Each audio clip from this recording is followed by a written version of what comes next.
Community members opposed to oil exploration off the Otago coast banded together last week as the Oil Free Otago flotilla sailed to the Anadarko drill site.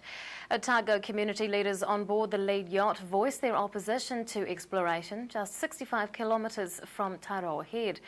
Amongst them was University of Otago Director of Energy Studies, Associate Professor Prof Lloyd.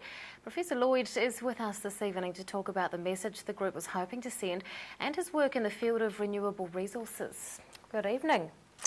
Tell us a little bit about your background in the field of energy studies. Yes, I've been working in renewable energy, solar and wind energy, for nearly 40 years now, a bit too long. I've been working in China, New Zealand, Australia and the Pacific Islands.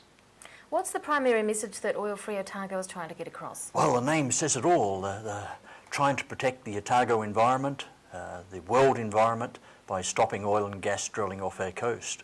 How successful was the trip in the flotilla to get your voices heard? Well, we had a great group of people. It was a real mind-blowing trip off the coast, except I got seasick, as I mentioned. The main result comes from the publicity, and here we've done rather well. We've had good media coverage. And you might note that we had a demonstration at Port Chalmers early January, and we had about 250 people, and in the last weekend we had over 600 at St Clair and throughout Otago and New Zealand. What do you consider to be the most significant factors surrounding this type of exploration so close? Yeah, the big problem here is that it's unknown oil, and from what we know from climate scientists, we can't use any more than 20% of our known oil and coal and gas. So that means it's quite stupid to look for any more. What has your own research revealed about renewable resources and peak oil?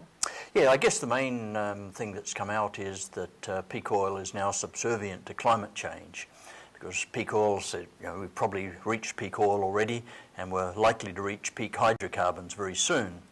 But that assumes that we go on as business as usual. But as I said, the climate scientists say we can't use all this oil.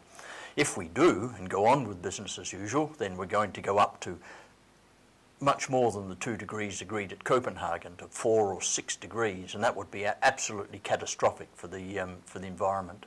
What sort of alternatives are there out there for us, though? The alternatives are wind energy and renewables. We've got to move to them really urgently, because the timescales are such that if we don't get rid of all the carbon emissions by 10, 20 years, then we're going to go up to these high temperatures. So we've got to price oil and coal and gas sufficiently high so that no one will use them. And that's why we can't afford to look for any more oil and gas, because if we find them, that will lower oil and gas prices.